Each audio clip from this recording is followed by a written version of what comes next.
प्यारे दोस्तों, आज हम आपको एक ऐसा हैरान करने वाली और अनोखा कहानी सुनाने वाले हैं जिसे सुनकर आप हैरानों परेशान हो जाएंगे। यह कहानी है एक हाफिजे कुरान लड़की का जिसकी शादी एक घोड़े से हो गई।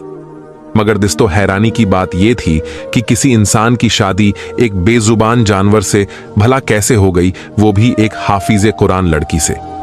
कहानी बहुत अनोखी और सबक आमोज है, इसीलिए इस कहानी को मुकम्मल सुनने के लिए हमारे साथ आखिर तक रहिएगा, तभी पूरी कहानी की असल हकीकत जान पाएंगे।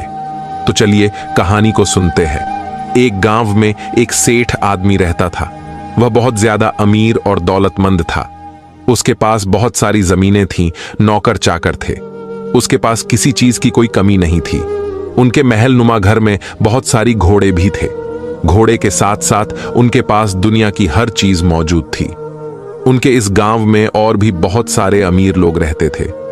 बस उनके पास एक चीज की कमी थी, उनकी कोई औलाद नहीं थी। इसी वजह से दोनों मियां बीवी हमेशा उदास और परेशान रहते थे। सेठ और सेठानी ने कोई ऐसा फकीर, कोई ऐसा दुआ तावीज नहीं छोड़ा था। हर तरह के नुस्खे, हर तरह के हाकिम ताबीब से इलाज करवाया। मोहल्ले के लोगों ने जो जहां ले जाने के लिए बोला, सेठ ने अपने बीवी को वहां ले गया, लेकिन फिर भी सेठ औलाद जैसी नेमत से महरूम था। उनको कहीं भी औलाद होने की कोई किरण नजर नहीं आई थी। उन्होंने बहुत सारे गरीबों और मिस्किनों को खाना भी खिलाता, यतीम बच्चियों की शादियां भी करवाई, मगर कोई भी औलाद होने का अलामात नजर नहीं आया। इसी तरह तेजी से वक्त गुजरता गया, यहां तक कि वह दोनों मियां बीवी बुढ़ापे की उम्र को पहुंचने लगे। एक दिन सेठ अपनी बीवी से कहने लगा, हमारी इतनी जायदाद दौलत है, इन सारी दौलत को आखिर कौन संभालेगा? इन सब का वारिस कौन होगा? इस परेशानी की वजह से ना तो उनको खाने पीने का कोई होश था, ना ही दिन रात ठीक से आराम कर पा रहे थे। एक दिन सुबह सुबह उनके दरवाजे पर एक बुजुर्ग आते हैं। एक नौकर जाकर सेठानी को बताती है कि बाहर दरवाजे पर एक बुजुर्ग आए हैं जो कह रहे हैं, इस घर की मालकिन से ही मैं कुछ ना कुछ लूंगा, नौकरों के हाथ से कोई चीज नहीं लूंगा। नौकर की यह बात सुनकर सेठानी एक कटोरा चावलों का भरकर दरवाजे पर आती है और वह चावल उस बुजुर्ग की झोली में डाल देती है। वह बुजुर्ग देखने में बहुत ही नेक लगते थे। उनके चेहरे पर नूर ही नूर नजर आ रहा था। उस अमीर औरत को देखा तो कहने लगा कि बेटी, तुम्हें क्या कोई परेशानी है? तुम्हारा चेहरा बहुत मुरझाया हुआ है। तुम्हारे चेहरे की परेशानी को आराम से हर कोई पढ़ सकता है। तुम्हें ऐसी कौन सी परेशानी है जो अंदर ही अंदर खाए जा रही है? वह अमीर औरत अपनी परेशानी उस बुजुर्ग को बताती है कि हमारी औलाद नहीं है, हमारे बुढ़ापे का कोई सहारा भी नहीं है। हमारी इतनी ज्यादा दौलत है मगर इसका कोई वारिस नहीं है। बस यही दुख और गम मैं अपने सीने में कई सालों से लिए फिर रही हूं। वह अल्लाह वाले बुजुर्ग उस सेठानी की परेशानी सुनकर गमजदा हुए। फिर थोड़ी देर सोचने के बाद कहने लगे कि बेटी, तुम परेशान ना हो। तुम्हारी औलाद वाली ख्वाहिश तो पूरी हो सकती है, मगर कुछ सालों के लिए, क्योंकि आपके यहाँ एक बेटा पैदा होगा, लेकिन वह सिर्फ 14 साल तक ही जिंदा रहेगा। उसके बाद वह मर जाएगा। इससे ज्यादा बेटी मैं तुम्हें और कुछ नहीं दे सकता। बस तुम यह समझो कि चंद साल का ही सही, औलाद का तुम्हें जरूर सुख मिलेगा। फिर उस बुजुर्ग ने अपने झोले में हाथ डालकर थोड़े से चावल सेठानी की मुट्ठी में रखे और कहने लगा कि इन चावलों की खीर पकाकर तुम दोनों मियां बीवी खाना और इससे तुम्हें एक बेटा पैदा होगा। सेठानी सोचने लगी कि चलो 14 साल के लिए ही सही, आखिर बेटा पैदा होने की खुशी तो मिलेगी। 14 साल हमारे पास तो बेटा होगा। वैसे भी किसी की जिंदगी का कोई भरोसा नहीं। कौन कितने साल जिएगा और कौन कब मरेगा, यह सब तो अल्लाह रब्बुल इज्जत के हाथ में है। सेठानी अल्लाह वाले बुजुर्ग से आंखों में आंसुओं लिए कहने लगी, बस हमारे लिए यही काफी है कि हमारी औलाद होगी। मैं 14 साल तक अपने बेटे की बहुत खिदमत करूंगी, उसकी बहुत अच्छे से परवरिश करूंगी, उसको जी जान से प्यार करूंगी। और वैसे 14 साल तक भी जो हमारे दिल की ख्वाहिश है कि आखिरकार इस दौलत को कौन संभालेगा, कौन वारिस बनेगा, आखिर यह ख्वाहिश भी पूरी हो जाएगी। उस दिन सेठानी ने अपना सारा कामकाज जल्दी खत्म किया।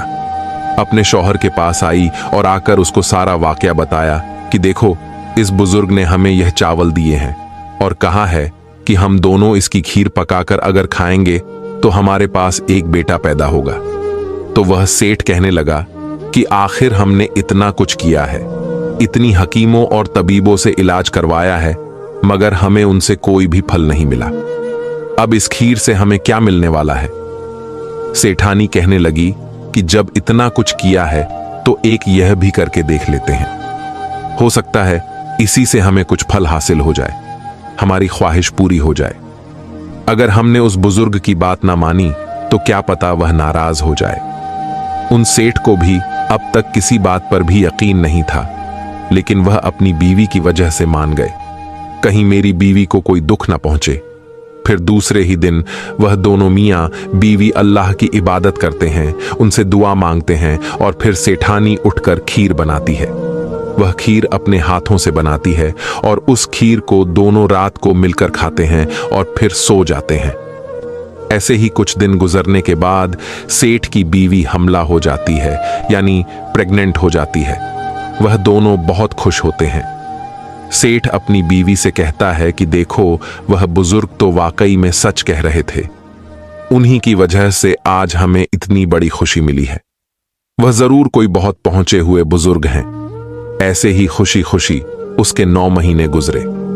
9 महीने गुजरने के बाद सेठानी ने एक बहुत खूबसूरत बेटे को जन्म दिया। सेठानी ने अपने बेटे का नाम अकबर रखा और 7 दिन तक गरीबों मिस्किनों में खाना तकसीम होता रहा और कई दिनों तक अपने सारे गांव वालों को खाना खिलाता रहा। फिर उस सेठ ने एक बहुत बड़े जादूगर को अपने पास बुलाया, जो कि हाथ की लकीरों को देखकर किस्मत का हाल बताता था। उसने अपने जादू के जरिए से पता किया कि यह बच्चा सिर्फ 14 साल तक जिंदा रहेगा। इस जादूगर की बात सुनकर सेठानी को उस फकीर अल्लाह वाले बुजुर्ग की बात याद आ जाती है। पहले तो वह दोनों बहुत दुखी हुए, फिर वह सोचने लगे कि चलो कोई बात नहीं, अल्लाह ताला ने हमको औलाद का सुख तो दिया है, चाहे कोई साल ही क्यों ना हो। फिर वह दोनों मियां बीवी अपने बेटे की परवरिश पर बहुत लाड़ प्यार करते हैं, बहुत खुश होते हैं। वह अपने बेटे की हर ख्वाहिश, हर जिद को पूरा करते हैं।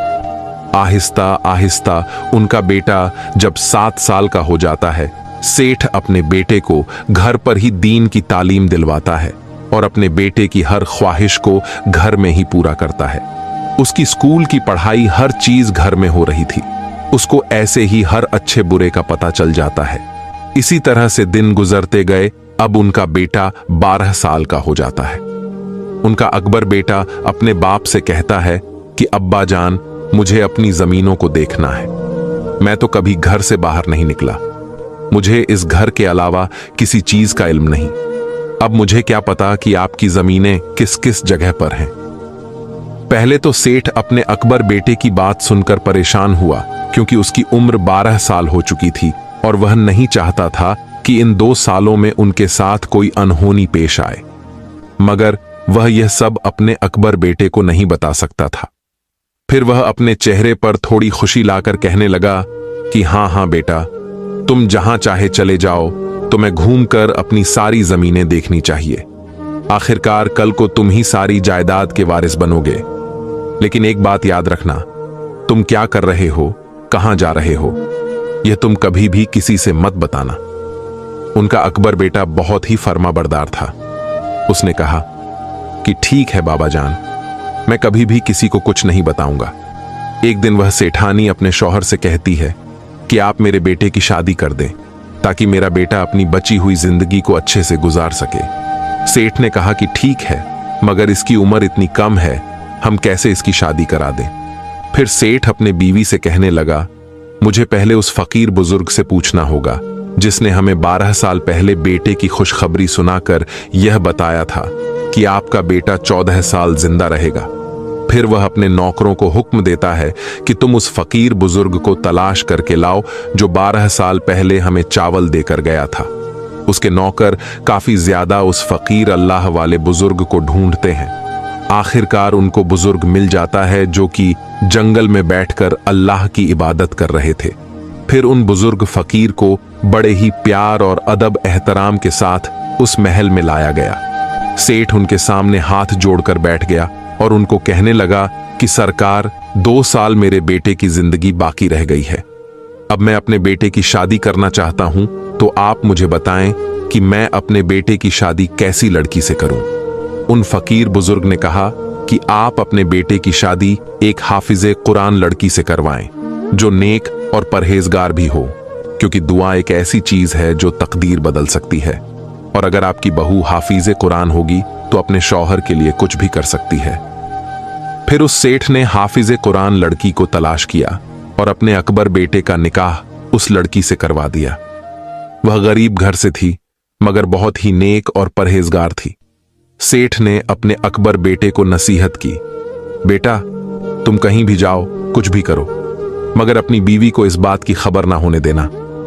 अकबर दिन को तो अपनी बीवी के साथ खुशियां मनाता, मौज मस्ती करता, मगर आधी रात को अपने बिस्तर से उठकर बाहर चला जाता और वह सुबह होने से पहले ही अपने बिस्तर पर आकर सो जाता। ऐसे बहुत दिनों तक चलता रहा। अब अकबर का 4था साल खत्म होने में कुछ दिन बाकी रह गए थे। एक दिन अकबर की बीवी रात को जाग जाती है। जब उसने देखा कि बिस्तर खाली है, वह अपने घर पर हर जगह देखती है, मगर उसको कहीं भी अकबर की कोई खबर नहीं मिलती। वह किसी से कुछ कहती नहीं, वह खामोश रहती है। फिर जब वह फज्र की नमाज अदा करके अपने कमरे में जाती है तो देखती है कि अकबर अपने बिस्तर पर सोया हुआ था। वह अपने शौहर से कुछ नहीं पूछती। दूसरी रात भी वह ऐसा ही करता है। ऐसा कई दिनों तक चलता रहता है। वह अपने शौहर की इन हरकतों की वजह से बहुत परेशान हो जाती है, उदास हो जाती है और सोचती है कि आखिर मेरा शौहर रात को कहां चला जाता है, किससे मिलता है, क्या करता है। मगर वह अपने शौहर से कुछ नहीं पूछती, क्योंकि उसको डर होता है कि कहीं मेरा शौहर मुझसे नाराज ना हो जाए, झगड़ा ना करे। वह अपने सास ससुर से भी इस बारे में कुछ नहीं पूछती। वह अपने इस गम को अंदर ही अंदर घुटती रहती है। उसको खाने पीने की भी कोई फिक्र नहीं रहती। एक दिन उनके घर में फूल बेचने वाली बुढ़िया आई। वह हमेशा से ही उस घर में फूल देने के लिए आया करती थी। अकबर की बीवी उस बुढ़िया से खुश होकर फूल खरीद लेती थी। जब अकबर की बीवी उस बुढ़िया से फूल लेने आती है तो बुढ़िया उसको देखकर कहती है कि बेटी, तुम्हें क्या परेशानी है, कौन सा दुख है तुम्हें अंदर ही अंदर खाए जा रहा है। मैं कई दिनों से देख रही हूं तुम सूखती जा रही हो। अकबर की बीवी कहने लगी कि अम्मा, क्या बताऊं, मेरा शौहर रात को कहीं चला जाता है और सुबह होते ही अपने बिस्तर पर आकर सो जाता है। वह रात को किसके पास जाता है, किस लड़की से मिलता है, मुझे इसका कोई इल्म नहीं। इस दुख की वजह से मुझे भूख नहीं लगती। मैंने खाना पीना छोड़ दिया है और इसीलिए मैं सूखती जा रही हूं। वह बुढ़िया कहने लगी कि बेटी, तुम ऐसा करना कि आज रात तुम जागती रहना और ध्यान रखना कि तुम्हारा शौहर कहां जाता है और किसके पास जाता है। वह कहने लगी कि अम्मा, अगर मुझे नींद आ गई तो? फिर वह बुढ़िया कहने लगी कि तुम अपने हाथ पर छोटा सा जख्म बनाकर उस पर मिर्ची छिड़क लेना, उसकी जलन से तुम्हें नींद नहीं आएगी। फिर दूसरी रात अकबर की बीवी बिल्कुल ऐसे ही करती है। वह अपनी उंगली पर छोटा सा जख्म बनाकर उसके ऊपर मिर्ची लगा लेती है। वह रात भर जागती है, मगर जैसे ही उसकी आंख लगती है तो वह अकबर अपने बिस्तर पर से गायब होता है। अगली सुबह जब वही बुढ़िया उधर से गुजरी तो अकबर की बीवी से पूछा कि बेटी, क्या हुआ, कुछ पता चला? वह कहने लगी कि नहीं अम्मा, रात को मेरे जख्म पर जब जलन कम हुई तो मुझे नींद आ गई थी। उसके बाद मुझे फिर पता नहीं चला कि क्या हुआ। वह बुढ़िया कहने लगी कि कोई बात नहीं बेटी, आज तुम अपने इस जख्म को थोड़ा बड़ा कर लो, फिर उस पर मिर्ची छिड़क लेना, फिर तुम्हें नींद नहीं आएगी। फिर जब तुम्हारा शौहर अपने बिस्तर से उठकर जाने लगेगा, उसके सामने खड़े होकर पूछना। अकबर की बीवी ने बिल्कुल ऐसे ही किया। आज रात उसको नींद नहीं आ रही थी। जब उसका शौहर रात को अपने बिस्तर से उठकर जाने लगा तो जिस तरह बुढ़िया ने उसको बताया था, उसके रास्ते पर खड़ी हो जाना, तो उसने ऐसा ही किया। जब वह अपने दरवाजे से बाहर जाने लगा तो वह उसके सामने आकर खड़ी हो गई और कहने लगी कि तुम कहां जा रहे हो, इस वक्त किससे मिलने के लिए जा रहे हो, पहले मुझे बताओ और फिर यहां से जाना होगा। अकबर अपनी बीवी को समझाने की बहुत कोशिश किया कि अगर मैंने तुम्हें यह बात बता दी तो तुम मुझसे दोबारा कभी नहीं मिल पाओगी। उसकी बीवी कहने लगी कि ठीक है, नहीं मिलना, मगर मुझे तुम्हें यह बताना होगा कि तुम इतनी रात को कहां जाते हो, किससे मिलते हो, क्या करते हो, पहले मुझे यह बता दीजिए। अकबर बेचारा अपनी बीवी की जिद के आगे झुक जाता है। उसकी जिद के आगे उसकी एक भी ना चली। उस वक्त अकबर की उम्र 14 साल पूरा होने को ही थी और 15 साल शुरू होने वाला था। अकबर कच्चे चावल लेकर उसमें से कुछ पढ़ता है। फिर अकबर अपनी बीवी को 2 मुट्ठी भरकर चावल देता है और कहता है कि इन चावलों को तुम अपने दोनों मुट्ठियों में भरकर पकड़ लेना। पहले अपने दाएं हाथ वाले चावल मेरे ऊपर फेंक देना। मैं कौन हूं तुम्हें खुद ही पता चल जाएगा। बाद में बाएं हाथ वाले चावल मेरे ऊपर फेंकना। मैं जैसा था वैसे तुम्हें मिल जाऊंगा। एक बात याद रखना, अगर तुम बाएं हाथ वाले चावल मेरे ऊपर फेंकना भूल गए तो फिर मैं तुम्हें कभी नहीं मिल पाऊंगा। अकबर की बीवी बड़े जोश के साथ अपने हाथ में चावल लेकर शौहर के साथ बाहर सहन में जाती है तो अकबर की बीवी अपने दाएं हाथ वाले चावल उसके ऊपर फेंक देती है तो अकबर एक सफेद घोड़े में बदल जाता है। उस घोड़े की लंबी गर्दन, उसके ऊपर बड़े बड़े बाल, वह तेजी के साथ दौड़ने लगता है। अकबर की बीवी उस घोड़े को देखकर एकदम से घबरा जाती है और जो उसके शौहर ने कहा था कि बाएं हाथ वाले चावल बाद में मेरे ऊपर फेंक देना, वह उस घोड़े को देखते ही चावल फेंकना भूल जाती है। वह घोड़ा उसकी आंखों के सामने ही अपने घर से बाहर चला जाता है। घोड़ा जब घर से बाहर जाता है तो फिर वह वापस नहीं आता। अकबर की बीवी जब अपने होशो हवास में आती है तो अपने आप को बहुत कोसती है कि उसने बाएं हाथ वाले चावल उसके ऊपर क्यों नहीं फेंके। अब उससे उसको कोई फायदा नहीं था क्योंकि अकबर अब उस घर में वापस नहीं आने वाला था। जब सुबह हुई तो अकबर के माँ बाप को उस सारे वाकये का पता चला। उन्हें बहुत दुख होता है। वह दोनों मियाँ बीवी बिस्तर पकड़ लेते हैं और अपने बेटे के आने का इंतजार करने लगते हैं कि एक दिन उनका बेटा वापस आएगा। बस यही सोच में रहते हैं। इसी तरह 2-4 दिन गुजर गए, धीरे धीरे 2 महीने गुजर गए, फिर ऐसे ही आहिस्ता आहिस्ता 6 महीने का वक्त गुजर गया, मगर उनका अकबर बेटा अपने घर वापस नहीं आया और ना ही उसका कहीं कुछ पता चलता है। सेठ अपने नौकरों को आसपास के इलाकों में अकबर को तलाश करने के लिए भेजता है, मगर फिर भी उसका कुछ पता नहीं चलता। अकबर की बीवी हर वक्त अपने आप को कोसती रहती कि उसने अपने ही हाथों से अपने शौहर को खो दिया। फिर एक दिन उसने सोचा कि वह कुछ भी करके अपने शौहर को वापस लाकर रहेगी। फिर एक दिन वह उठकर अपने सास ससुर के पास जाती है और जाकर कहती है कि माँ जी, जो कुछ मैंने अपने शौहर के लिए गुनाह किया है वह इस गुनाह की वजह से मुझसे नाराज होकर चला गया। अब मैं उसको किसी भी कीमत पर तलाश करके लाना चाहती हूँ। आप मुझे इजाजत दें ताकि मैं अपने शौहर को तलाश करके ला सकूं। उन दोनों मियाँ बीवी को और क्या चाहिए था।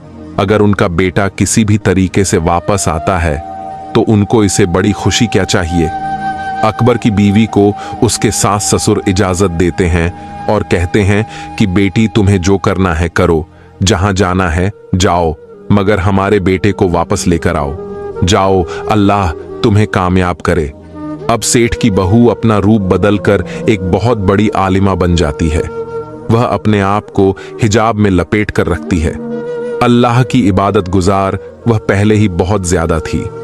अब वह अपने आप को फुल पर्दे में रखकर अपने साथ खाने पीने का साजो सामान और कुछ नौकरों को लेकर वहां से चली जाती है और अपने साथ कुछ पैसे लेकर निकल पड़ती है और अपने इलाके की हुदूद में जाकर, जहां पर लोगों का आना जाना लगा रहता है, वहां जाकर एक लंगर खाना खोल लेती है और वहां पर आने वाले लोगों को मुफ्त में खाना खिलाती है। वह खाना खाने वालों के लिए एक शर्त रखती है, अगर जिसको पेट भरकर खाना खाना है तो वह कोई ना कोई अजीब या फिर कोई नई बात बताएगा। लंगर बांटने वाले मालकिन को ऐसे ही रोज लोग आते हैं और कोई ना कोई नई बात बताकर चले जाते हैं, मगर अकबर की बीवी को अपने मतलब की बात का अभी तक किसी से कुछ पता ना चला। ऐसे ही कई दिन गुजर जाते हैं। दूसरी तरफ जो फूल बेचने वाली बुढ़िया है, उसका एक पोता था। वह बुढ़िया सारा दिन अपने पोते का ख्याल रखती, क्योंकि उसकी बहू और बेटा दोनों काम पर चले जाया करते थे। उनके घर में एक बकरी थी जिसका दूध निकालकर वह अपने पोते को पिलाती थी। उसकी दिन को देखभाल वही किया करती थी। इस तरह वह बुढ़िया रोज अपने पोते को सुलाकर उसे बकरी के लिए चारा लेने के लिए खेतों में चली जाती थी और साथ में एक टोकरी भी ले जाती थी। उस टोकरी में खेतों से फूल तोड़कर लाया करती थी और अपनी बहू और बेटे के घर आने से पहले वह लोगों के घरों में जाकर फूल को बेच दिया करती थी। एक दिन बुढ़िया को फूल बेचते बेचते काफी टाइम हो गया कि उसके बहू और बेटा दोनों ही घर पर आ चुके थे। उन्होंने देखा कि उनका बेटा अकेला घर पर रो रहा है। इतने में बुढ़िया भी फूल लेकर घर आ गई। उसके बहू और बेटा दोनों ही अपनी मां को बातें सुनाने लगे कि मां, तुम बच्चे को अकेला छोड़कर कहां चली गई थी। बुढ़िया कहने लगी कि बेटा, मैं तो बकरी के लिए चारा लेने गई थी और मुझे फूल इकट्ठे करते करते टाइम हो गया। उसकी बहू भी कहने लगी कि मां, आज के बाद मेरे बेटे को अकेला छोड़कर कहीं जाने की जरूरत नहीं। अगर अब आपने ऐसा किया तो आपको घर में खाना नहीं मिलेगा। वह बुढ़िया कहने लगी कि नहीं बेटा, अब दोबारा ऐसा नहीं करूंगी। दूसरे दिन वह बुढ़िया बकरी के लिए चारे के लिए दोबारा उसी जगह चली जाती है। उसने देखा कि बहुत सारे फूल खिले हुए हैं, तो वह बुढ़िया लालच में आकर फिर से फूलों को इकट्ठा करने लगी। वह कल की बातें भूल चुकी थी।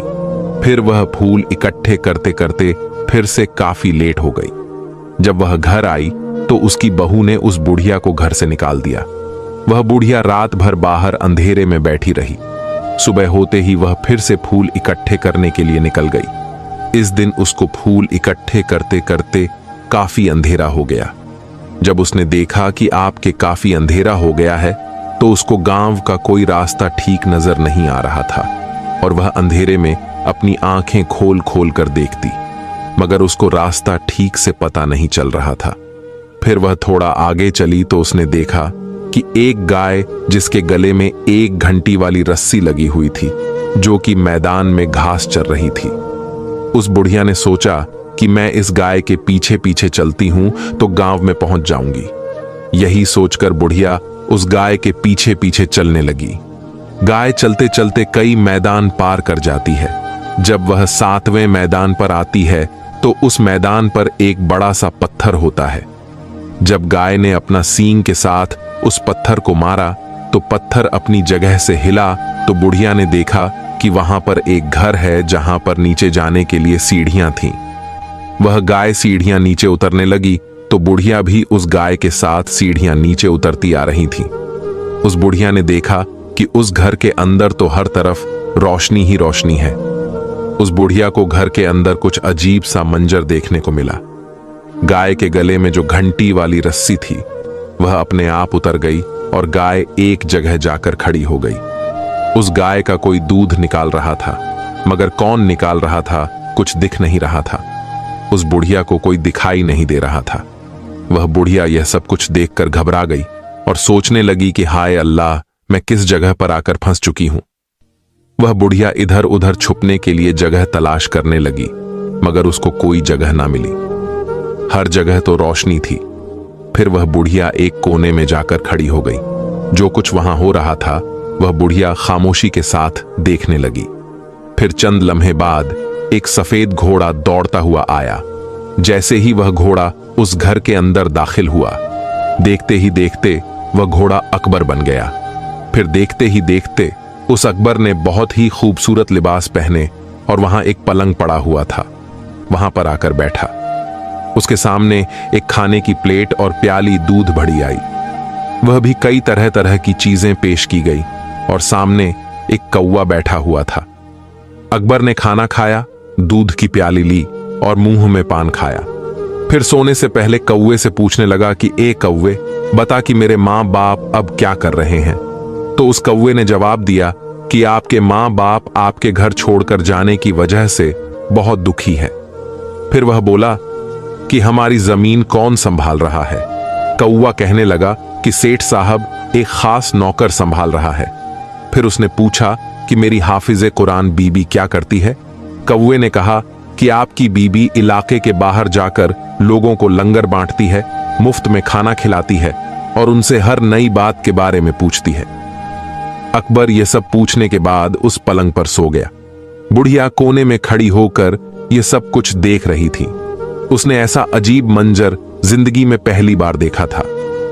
वह बुढ़िया सब कुछ भूलकर आगे क्या होता है यह सब देखने लगी। फिर उस बुढ़िया को कुछ अजीब नजर ना आया। फिर इसी तरह रात गुजर गई और सब सुबह हो गई। सुबह होते ही अकबर उस पलंग से उठा और देखते ही देखते एक घोड़ा बनकर बाहर आ गया और बाहर आते ही वह तेजी से उस घर से बाहर की तरफ दौड़ने लगा। रात की तरह उस गाय का फिर किसी ने दूध निकाला।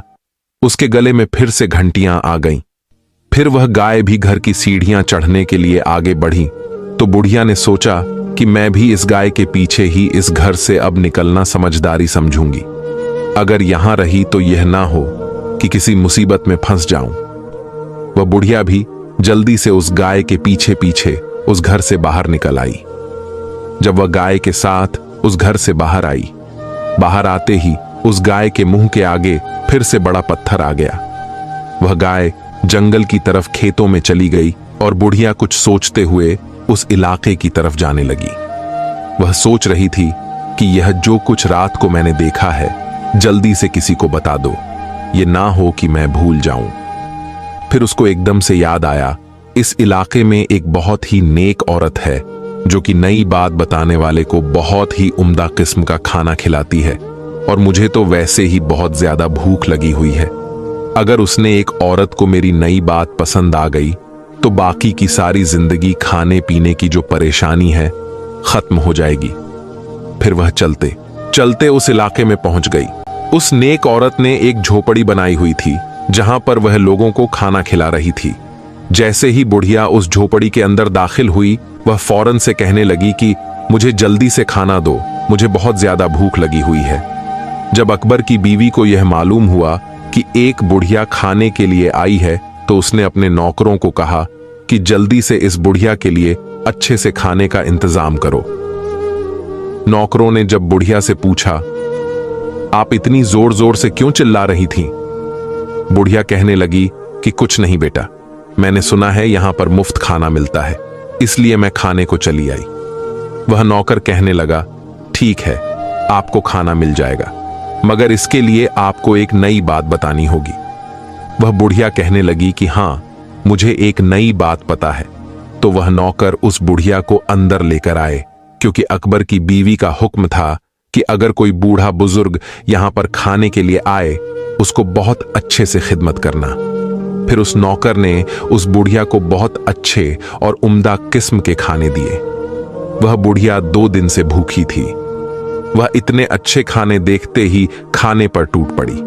जब उस बुढ़िया ने खाना खा लिया तो फिर नौकरों ने उस बुढ़िया को नए कपड़े भी दिए। उस बुढ़िया ने वह नए कपड़े पहने और बहुत खुश हुई। जब उसके नौकर बुढ़िया को अकबर की बीवी के पास लेकर गए तो बुढ़िया और अकबर की बीवी ने जल्दी से एक दूसरे को पहचान लिया। पहले वह दोनों इधर उधर की बातें करने लगे। फिर उस अकबर की बीवी ने कहा कि अम्मा, आपने कौन सी ऐसी नई बात देखी है? वह बुढ़िया कहने लगी कि नहीं बेटी, मैंने तो कोई बात नहीं देखी। वह तो मैं 2 दिन से भूखी थी, इसलिए जोर जोर से चिल्ला रही थी कि मुझे खाना दो। अकबर की बीवी कहने लगी कि अम्मा, तुम घबराओ नहीं, मैं किसी से कुछ नहीं कहूंगी। अगर आपके पास कोई नई बात है तो आप मुझे बता दें। मगर फिर भी वह बुढ़िया बात को टालती रही। वह अकबर की बीवी कहने लगी कि अम्मा, मुझे लगता है आपने जरूर कुछ नई बात देखी है। अगर आप मुझे बता दें कि वह नई बात क्या है तो मैं आपसे वादा करती हूं, मेरी सारी जिंदगी आपकी खिदमत गुजारी में गुजरेगी। इस बात को सुनकर बुढ़िया सोचने लगी, चलो, मेरा तो पहले ही कोई ठिकाना नहीं, वह बात बता ही देती हूं ताकि मेरी बाकी की जिंदगी आराम से गुजरे। फिर उस बुढ़िया ने जो कुछ घर में देखा वह सब कुछ उस अकबर की बीवी को बता दिया। वह बुढ़िया की बातें सुनकर हाफिज कुरान लड़की सोचने लगी, जरूर वह मेरा शौहर ही होगा। फिर वह उस बुढ़िया से कहने लगी कि अम्मा, आप मुझे उस जगह पर ले चलें।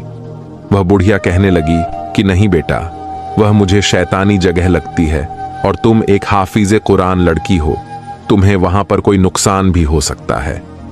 मगर वह हाफिज कुरान लड़की उस बुढ़िया की एक बात नहीं सुनती। वह कहती है कि अम्मा, आप मुझे उस जगह पर अभी के अभी ले चलो। वह बुढ़िया कहने लगी कि आज नहीं, कल रात को चलेंगे, क्योंकि इस जगह पर रात को ही जाना होगा। दूसरे दिन वह बुढ़िया उस हाफिज कुरान लड़की को साथ लेकर उस मैदान में चली गई और वह गाय का इंतजार करने लगी। जब शाम हुई तो गाय आई। उसने अपने सींग के साथ पत्थर को हिलाया तो पत्थर गाय के मुंह से हट गया। जब वह गाय नीचे उतरने लगी तो बुढ़िया कहने लगी, बेटी जल्दी करो, इस गाय के साथ ही हमें सीढ़ियां नीचे उतरना है। बुढ़िया उस लड़की को लेकर एक कोने में छुप जाती है और कल की तरह फिर से वही मंजर देखने को मिला। उस गाय का कोई दूध निकाल रहा था। फिर एक सफेद घोड़ा दौड़ता हुआ आया और आते ही उसने शहजादे का रूप बदल लिया और जाकर एक पलंग के ऊपर बैठ गया। फिर उसके सामने उम्दा किस्म की प्लेटों में खाना आने लगा और दूध की प्यालियां आई। पान आता है। अकबर यह सब कुछ खाकर पलंग के ऊपर बैठता है और अपने सामने बैठे कौवे से पूछता है कि ए कौवे, बताओ कि मेरे माँ बाप इस वक्त क्या कर रहे हैं। कौवा अकबर की बात सुनकर खामोश ही रहता है और वह उदास हो जाता है। अकबर उसकी खामोशी और उदासी को देखकर समझ जाता है कि उसके माँ बाप ठीक नहीं हैं। फिर सोचने लगा कि अब मेरे पीछे जो कुछ हो रहा है उसको होने दो।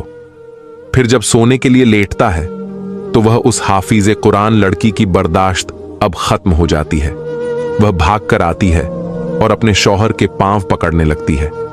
तभी अकबर उसको देखकर उठकर बैठ जाता है और चिल्लाने लगता है कि नहीं नहीं, मुझे हाथ मत लगाना, नहीं तो सब कुछ खत्म हो जाएगा। हाफिज कुरान लड़की अपने शौहर के सामने हाथ जोड़कर माफी मांगने लगी। कहने लगी कि मुझे माफ कर दे, मुझसे बहुत बड़ी गलती हो गई। मुझे आपसे यह नहीं पूछना चाहिए था कि आप रात कहां जाते हैं, क्या करते हैं। मुझे मेरी गलती की सजा मिल चुकी है। अब आप मेरे साथ घर चलें। आपकी याद में आपके माँ बाप ने बिस्तर पकड़ लिया है और वह कुछ ठीक से खाते पीते नहीं है। उनकी सेहत खराब हो रही है। अकबर कहने लगा कि पहले तुम एक बार गलती कर चुकी हो, अब दोबारा यह गलती ना करना। तुम्हें जो मैं नजर आ रहा हूं, दोबारा नजर भी नहीं आऊंगा। वह हाफिज कुरान लड़की रोने लगी और अल्लाह के हुजूर सजदे में जाकर गिड़गिड़ाकर दुआएं करने लगी। वह इतना रोई कि रोते रोते बेहोश हो गई। जब उसको होश आया तो वह फिर से रोने लगी और अल्लाह से बार बार एक यही फरियाद कर रही थी कि ए मेरे अल्लाह, मुझे मेरी गलती की सजा मिल गई है, अब आप मुझे माफ कर दें। रोते रोते उसकी हिचकियां बन चुकी थीं। अब उसके शौहर को अपनी बीवी पर तरस आया और कहने लगा, अगर तुम मुझे पाना चाहती हो तो तुम्हें एक काम करना होगा और वह काम बहुत ही मुश्किल है और तुमको वह काम अकेले ही करना होगा। वह हाफिज कुरान लड़की कहने लगी कि काम कितना भी मुश्किल हो मैं जरूर करूंगी। अकबर अपनी बीवी से कहने लगा कि इस घर से बाहर जाते ही तुम दाईं तरफ जाना। थोड़ा आगे जाकर तुम्हें एक घना जंगल नजर आएगा। ऐसे ही चलते चलते तुम्हें 6 जंगल पार करने होंगे। जब 7वें जंगल पर पहुंचेगी तो इस जंगल के अंदर एक बहुत ही पुराना दरख्त है। उस दरख्त की शाखों पर काफी सारे कांटे लगे होंगे। उस दरख्त के पास बहुत सारे जानवर बैठे होंगे और उस दरख्त के नीचे एक झोपड़ी है जहां पर एक अल्लाह वाले बुजुर्ग बैठकर अकेले ही अल्लाह की इबादत में मसरूफ रहते हैं और वह झोपड़ी भी बहुत पुरानी है। उस झोपड़ी वाले बुजुर्ग के पास एक जंगली घोड़ा है और एक बकरी है। उस बकरी का दूध निकालकर वह अल्लाह वाले बुजुर्ग पी लेते हैं। अल्लाह वाले के हाथों में बहुत शिफा है। तुम्हें उधर जाकर उस जंगली घोड़े का बाल उतार कर लाना है। यह सब कुछ तुम्हें इस जौहर की नमाज से पहले करना होगा। उसके बाद मैं तुम्हें मिल जाऊंगा। यह कहकर अकबर अपने पलंग पर सो जाता है। अब वह हाफिज कुरान लड़की सुबह होने का इंतजार करती है और वह सुबह होते ही बुढ़िया को साथ लेकर उस गाय के पीछे पीछे घर से बाहर निकली। जब वह दोनों घर से बाहर आई तो वह बुढ़िया से कहने लगी कि अम्मा, आप मेरे घर में चले जाएं, इससे आगे अब मुझे अकेला ही जाना होगा। अब वह हाफिज कुरान लड़की अल्लाह का नाम लेकर और कुरान की तिलावत करते हुए जंगल की तरफ रवाना हो गई। वह कुरान की तिलावत में सूरह बकरा की तिलावत कर रही थी। जब वह 7वें जंगल पर पहुंची तो उस पुराने दरख्त को तलाश करने लगी। उसके जिस्म पर काफी ज्यादा कांटे चुभ चुके थे, मगर उस हाफिजे कुरान लड़की ने हिम्मत नहीं हारी। वह सूरह बकरा की तिलावत जारी रखे हुए थी ताकि उस पर कोई जंगली जानवर हमला ना कर सके। उसने उधर कई जानवर भी देखे, मगर वह खामोशी से अकेले ही चलती जा रही थी। आखिरकार उसने वह पुराना दरख्त ढूंढ लिया। उस दरख्त की काफी ज्यादा लंबी शाखें थीं। उस पर अजीब किस्म के कांटे लगे हुए थे। एक अजीब सा दरख्त था। फिर उस दरख्त के नीचे एक झोपड़ी नजर आई। जब उस झोपड़ी में दाखिल हुई तो वह अल्लाह वाले बुजुर्ग सजदे में गए हुए थे। वह काफी देर खामोशी से उस झोपड़ी में खड़ी रही। फिर जब उन अल्लाह वाले बुजुर्ग ने सलाम फेरी, फिर दुआ के लिए हाथ उठाए। जब वह दुआ मांगकर फारिग हुए तो उन्होंने अपना नूरानी चेहरा उस लड़की की तरफ किया और पूछने लगे कि बेटी कैसे आना हुआ? लगता है कि तुम बड़ी मुसीबत में हो। इतनी इतनी मुश्किलों को झेल कर यहां तक आई हो उस हाफिजे कुरान। लड़की ने सारा वाक्या उन अल्लाह वाले बुजुर्ग को बताया। पहले तो वह अल्लाह वाले बुजुर्ग खामोश रहे, फिर थोड़ी देर कुछ पढ़ते रहे। फिर कहने लगे कि बेटी, तुम्हारे शौहर पर किसी ने शैतानी अमल किया हुआ है। जंगली घोड़ा के बालों और तुम्हारे शौहर के बालों को मिलाकर यह अमल किया गया है। यह अमल करने वाला शैतान तो इस दुनिया से चला गया, मगर उसका असर तुम्हारे शौहर से नहीं गया। तुम एक काम करो, ये जो बाहर एक जंगली घोड़ा तुम्हें नजर आ रहा है, उसके सर के बाल उतार कर तुम्हें लाने होंगे। मैं इस पर कुछ अमल करूंगा। वह बाल तुम्हें जाकर जब तुम्हारा शौहर घोड़ा बना हुआ होगा उसके बालों पर लगाने होंगे। वह बाहर घोड़े के पास गई। घोड़े ने जब उस औरत को देखा तो वह उस औरत को देखकर चिल्लाने लगा और उछल कूद करने लगा। जैसे ही वह घोड़ा के करीब हो रहा था, वो घोड़ा जमीन पर अचानक बैठ गया। उस हाफिजे कुरान लड़की ने दोबारा से सूरह बकरा की तिलावत शुरू कर दी तो वह घोड़ा आहिस्ता आहिस्ता आराम से खड़ा हो गया।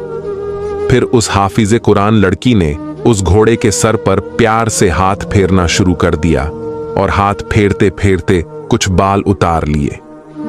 वह बाल उतार कर जब उस बुजुर्ग के पास झोपड़ी में गई तो वह अल्लाह वाले बुजुर्ग उसकी तरफ देखकर मुस्कुराने लगे और कहने लगी कि बेटी, तुम एक हाफिजे कुरान हो, इसलिए अब तुम्हारे शौहर पर कोई भी शैतानी अमल नहीं करेगा। अगर तुम हाफिजे कुरान ना होती तो तुम्हारा शौहर कभी भी ठीक ना होता। अल्लाह वाले बुजुर्ग ने उस लड़की को कहा, इन बालों को जब तुम्हारा शौहर घोड़ा बना हुआ होगा तो वह बाल उस घोड़े के सर पर जाकर लगा देना। हाफिजे कुरान लड़की ने बिल्कुल ऐसा ही किया। वह उस घोड़े के बाल ले जाकर उस मैदान में खड़ी हो गई। अब वह शाम का इंतजार करने लगी। जैसे ही शाम हुई, वह गाय चलती हुई आई। उसने आगे से पत्थर हटाया। अब वह लड़की भी उसके साथ नीचे सीढ़ियां उतरने लगी और जाकर एक कोने में छुप गई। जब कोई गाय का दूध निकालने लगा तो आज दूध निकालने वाला आदमी नजर आ रहा था। तो वह लड़की यह देखकर हैरान हुई। जो कुछ पहले हुआ था वही होने लगा। वहां हाफिजे कुरान लड़की मुसलसल कुरान की तिलावत करती जा रही थी। जैसे ही उसने देखा कि एक सफेद घोड़ा दौड़ता हुआ आकर अंदर आ चुका है तो फौरन से उस हाफिजे कुरान लड़की ने वह बाल घोड़े के सर पर लगा दिए तो वह घोड़ा पहले की तरह अकबर के रूप में आ गया। अब वहां पहले की तरह होता है कि अकबर पलंग के ऊपर बैठता है। उसके लिए आज एक नहीं बल्कि दो दो प्लेटों के अंदर उम्दा किस्म के खाने आते हैं और दो ही प्यालियों के अंदर दूध आता है और दो ही पान उसके आगे रखे जाते हैं। और वह यह सब कुछ रखने वाला कोई और नहीं बल्कि वही आदमी था जो गाय का दूध निकाल रहा था। वह हाफिजे कुरान लड़की यह मंजर देखकर हैरान भी हो रही थी और खुश भी हो रही थी। जैसे ही अकबर सोने के लिए लेटा तो वह हमेशा की तरह कौवे से पूछने लगा कि ए कौवे, मुझे यह बताओ मेरे माँ बाप कैसे हैं। वह कौवा कहने लगा कि आपके माँ बाप आपकी जुदाई बर्दाश्त नहीं कर पा रहे, क्योंकि उन्होंने पहले ही आपको अपनी आधी उम्र गुजर जाने के बाद अल्लाह से मांग मांग कर लिया था और अब तुम 14 साल के बाद एकदम से गायब हो गए हो। इसी वजह से वह बहुत दुखी रहते हैं। उनका कहना है कि अगर किसी का कोई अपना मर जाए तो उसको सब्र आ जाता है और अगर किसी का अपना गुम हो जाए तो सब्र नहीं कर पाता। उन्होंने खाना पीना छोड़ दिया है। दोनों सूख कर कांटा हो चुके हैं और वह मौत के करीब होते जा रहे हैं। यह सब सुनते ही अकबर की आंखों में आंसू बहने लगे। फिर उस अकबर ने उस कौवे से पूछा कि मुझे यह बताओ, हमारी जमीनों को कौन संभाल रहा है? तो उस कौवे ने कहा कि सेठ जी का बहुत ज्यादा पुराना और वफादार नौकर है।